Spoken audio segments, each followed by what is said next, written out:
What's the meaning of banjo?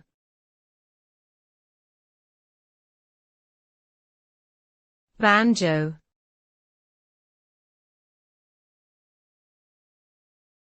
Banjo.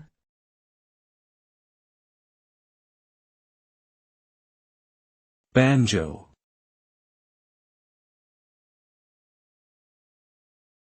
Banjo.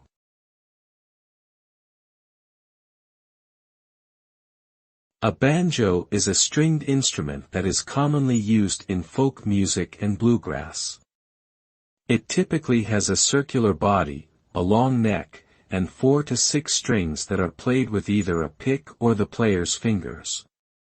The sound of the banjo is bright and twangy, and it's often used to create a rhythmic foundation for songs. Originally developed in West Africa, the banjo was brought to the Americas by slaves and eventually became popular in the Appalachian region of the United States. Today, it remains an important instrument in many styles of American music, including country, folk, and blues.